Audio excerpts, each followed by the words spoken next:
రీసెంట్గా మనం రష్యా దగ్గర నుంచి ఆయిల్ కొనుగోలు చేస్తున్నాం అని చెప్పేసి అమెరికా మన మీద 25% టారిఫ్ వేసింది కదా. సో దాన్ని 50% కూడా పెంచుతాం అని చెప్పేసి చెప్పడం జరిగింది. అయితే ఇప్పుడు దీని గురించే వాళ్ళ విదేశాంగ మంత్రి అయిన మార్క్ రూబియోకి ఒక ఇంటర్వ్యూలో ఈ క్వశ్చన్ ఎదురైందనమాట. ఏం క్వశ్చన్ అంటే, మీరు పక్కన చూస్తే ఇండియా మీద 25% టారిఫ్ వేశాడు, మరి చైనా కూడా ఆయిల్ కొనుగోలు చేస్తుంది, ఇంకా యూరోపియన్ కంట్రీస్ కూడా రష్యా దగ్గర నుంచి ఆయిల్ కొనుగోలు చేస్తున్నాయి కదా, మరి వాళ్ళ మీద మీరు ఎందుకు టారిఫ్ ఈ విధంగా వేయలేదు అని చెప్పేసి ఒక క్వశ్చన్ వేసింది.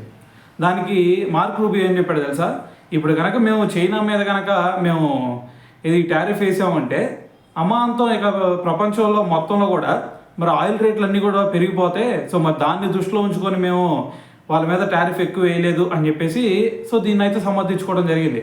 సో మరి దీని గురించి చాలామంది కూడా రియాక్ట్ అవుతున్నారు. ఇప్పుడు చైనా మీద ఎక్కువ టారిఫ్ వేస్తే రేట్లు పెరిగితే మరి ఇండియా మీద వేసినా కూడా అటువంటి రిజల్ట్స్ వస్తాయి కదా, మరి ఇండియా మీద ఎందుకు వేసినట్టు అని చెప్పేసి కూడా క్వశ్చన్ రైజ్ చేస్తూ ఉన్నారు. సో దీని వెనకమాల ఉన్న రీజన్ ఏంటంటే మనకి తెలిసిందే కదా, వాళ్ళ ఏవైతే డైరీ ప్రొడక్ట్స్ ఉన్నాయో సో వాటిని ఇక్కడ మనం కొనుగోలు చేయట్లేదని చెప్పేసి, ఇక్కడ విక్రయించనివ్వట్లేదని చెప్పేసి, సో ఇది కూడా one of the reason. So కాబట్టి సో ఇది వీళ్ళు ఇప్పుడు ప్రజెంట్ చూసుకుంటే ద్వంద్వ వైఖరి ప్రవర్తిస్తున్నారనే చెప్పాలి.